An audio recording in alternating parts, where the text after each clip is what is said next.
Odatda insonlar bunday oddiy ko'rinishdagi misolni xato tartibda ishlab ketishadi. Ya'ni 13 ga 34 qo'shishadi, chiqqaniga 16 ni qo'shishadi, chiqqaniga 27 ni qo'shishadi. Aslida oson usul qanday? Oson usulga e'tibor beramiz, qarang. Ikki xonali sonni necha xonali bo'lishidan qat'iy nazar oxirgi raqamni qo'shganimizda 0 bilan tugashi kerak. Mana bu yerda qaysi biri shunaqa? Mana bu ikkitasi shunaqa mana. 34 ga 16 ni qo'shsak, mana 4 ga 6 ni qo'shsak oxiri 0 bilan tugayadi. Ya'ni 34 ga 16 qo'shilganda 50 hosil bo'ladi. Demak, bu birinchi ishimiz. Birinchi ishimiz shu bo'lyapti. Ikkinchi ish qaysisi bo'ladi desanglar, mana o'z-o'zidan 13 ga 27. Ya'ni 3 ga 27, mana 27 ning 7 sini qo'shsak, oxiri 0 bilan tugayapti. Shunda bu ikkinchi ish bo'lyapti. Demak, 13 ga 27 ni qo'shadigan bo'lsak, 40 bo'ladi. Endi mana 40 ga qo'shamiz, mana pastdagi 50 ga. Demak, javobimiz 90 bo'lyapti. Mana shu oddiyroq va osonroq usul hisoblanadi. Hozir men sizlarga bunga doir ikkita misol beraman, vazifa qilib va buni menga topshirasizlar. Mana bu sizga uyga vazifa. Endi mana bu misolga e'tiborimizni qaratamiz. Bu misolda qanaqa bir ishlaysizlar, misol sizlarga qo'yib bersa. Birinchi 70.300 ga qo'shasizlar 43.098 ni, undan chiqqaniga mana buni ayiraysizlar, undan chiqqanidan yana mana buni ayiraysizlar. Aslida oson usul qanday? Birinchi ishga e'tibor beramiz, qarang. Nimaga e'tibor berasizlar sizlar? Mana oxirgi raqami bir xillik bo'lishiga, ya'ni oxirgi raqamini qo'shganda yoki ayriganda 0 hosil bo'lishiga e'tibor beringlar. Bu yerda qaysi shunga o'xshash? Mana 70.300. Bunga buni qo'shganimiz yaxshimi yoki mana buni 36.810 ni ayriganimizmi?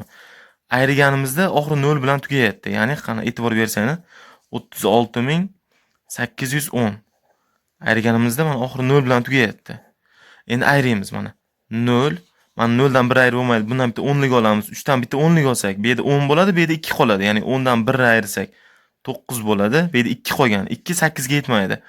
Mana buni olaylik desak 0 bu yerda. Endi men 7 dan olamiz. 7 dan bitta 10lik olsak bu yerda 10 bo'lib qoladi. Mana bu yerda 10 bo'lib qoladi. 1 olsak. Endi bu 10 dan mana bu 2 ga olamiz.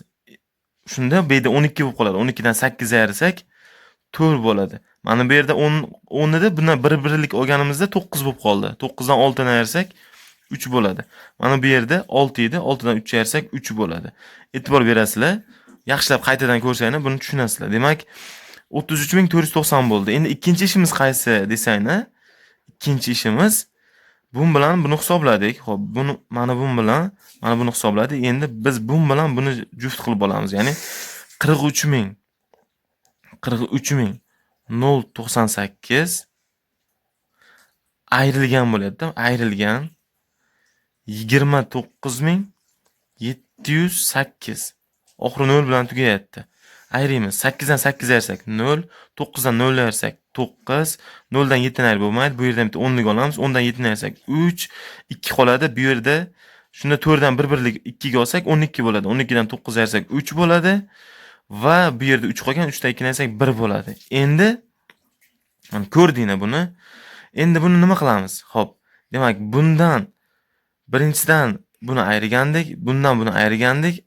Ikkitasi ham ayirish bajardik va mana bu yerda bizda plus ishorasi qolib ketdi. Endi uchinchi ishda shu plus ishorasini hisoblab qo'yamiz. Ya'ni birinchi ish bilan ikkinchi ishni qo'shib qo'yamiz bir-biriga. Shunda 33.490 qo'shilgan 13.390. Mana bularni ham oxiri bir raqam bilan, ya'ni 0 bilan chiqadigan hosil bo'lyapti. Son hosil bo'lyapti.